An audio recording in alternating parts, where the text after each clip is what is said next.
All right, guys, we're about to cross into Utah and we are on our way to pick up one of the awesomest cars ever. It's our dream car and we're super pumped up. So let's get going. All right, guys, hello. It's our first in-car video. These things are so weird. I always feel like I'm in front of a stage in my underwear with this type of filming. I don't know why. It's just like, it's kind of weird. I guess because it's like right in your face. It is.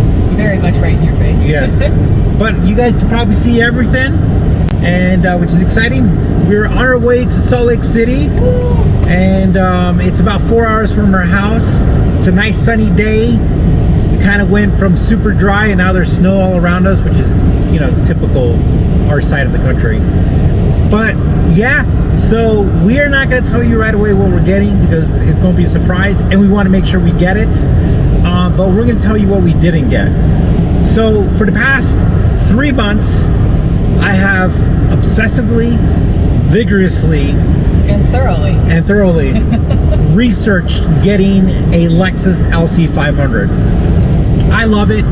It's Lexus's flagship, their most expensive car. In my opinion, their coolest car besides the LFA, right?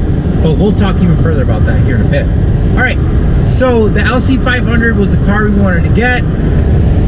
The idea popped up in her head when we were in Arizona, and there was this gal in a black one, and we were in the highway, and we were just like, man, that car just looks amazing. It's gorgeous. I was like, yeah. And I was like, we should get it. We should get it for Elise. We should get it for the channel. It should be awesome.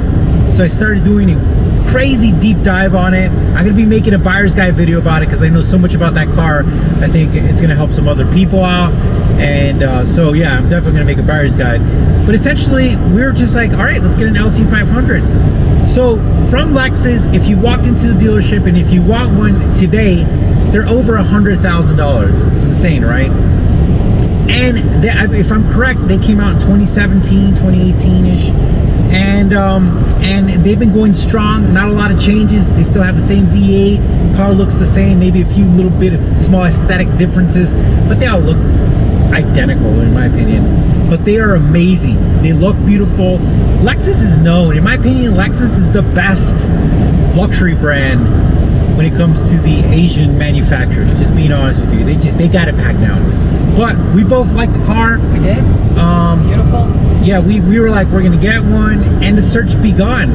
And I looked at all kinds. I looked at the cheapest one that Lexus of Albuquerque was selling for $59,000. Remember, it was like over 100 grand when it was new. And but it was a basket case. Had a lot of issues. Big old stain in the seat. We're like, nah, man.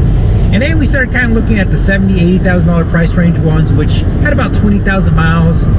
And as I started doing a lot of research, you know, even though there was 200 of them, more than 200 of them for sale in Colorado, I mean, not in Colorado, but in the United States. You got to remember, I'm driving, so I might fumble here. About a quarter of those, for some reason, they had a lot of high mileage. They were only like a year or 2 years old, and I was kind of stumped. I was like, why? And then I finally looked at Carfax, and they were leased cars or corporate cars. I don't know what a corporate car is, but, and I was like, man, these people were putting 25,000 miles on these brand new cars. So that was trippy. Like, how many? I can't even put 20. That's a lot of mileage. But anyways, after doing the research, you know, somebody said, I hate when people say this. They're like, you don't buy a car to worry about the resale value. Well, of course, it's not like your number one goal, but that should always be a consideration, in my opinion, because if you buy smart, why not? There's plenty of awesome cars out there, and a majority of the really good ones don't lose value.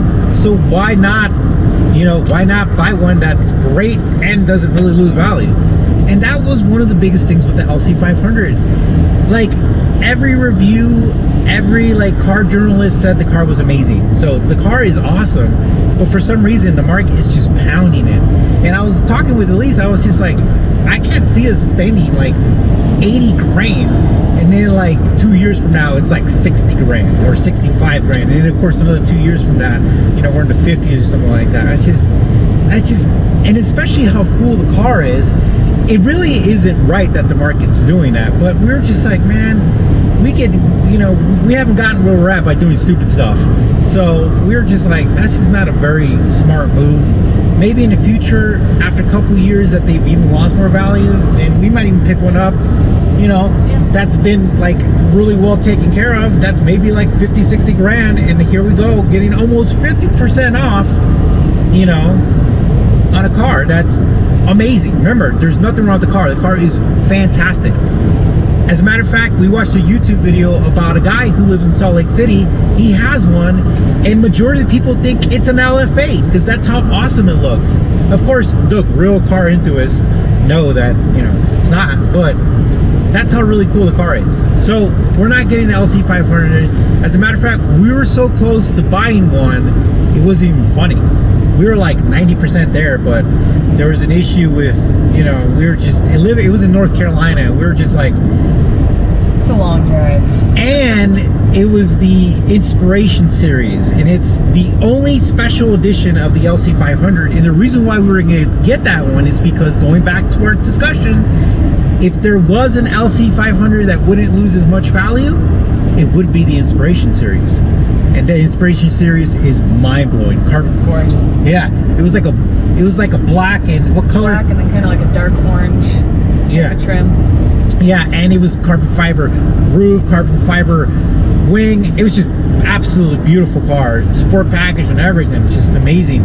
But we were just thinking, we're about to drop a huge chunk on this car, and then we have to drive it from North Carolina back, and then after we did plane tickets, and then we were going to go to a shop in North Carolina and get PPF, and then, you know, driving it in winter time. This is because it's winter time. If you guys haven't noticed, some of these states are getting pounded. So we're just like, it's not very smart, because we're going to spend 2 or 3 grand just getting the car home, and we're lucky if we're able to get home safe, and, you know, with all the drama, because even right now it was 0 snow, and just here in Utah there's already snow everywhere. So we decided to back out on that one, but I'm kind of happy we did, because like I said, we found a car here that hit all those marks, and we're really excited. So so that was the car we didn't get, to fill you guys in, because we're definitely on our way to get a car that we want and hit all the marks. So Excited. yeah, we're pumped up. All right, guys, talk to you soon. All right, guys, we made it to Salt Lake City. We're checked into our hotel, and we are excited. We also called Haggerty, and we got our insurance, so we are good to go for our secret car tomorrow. I'm super excited. Well, guys, you stay tuned, because you guys got to follow along with the excitement. We appreciate you following along. But till then, you take care, and we will see you soon.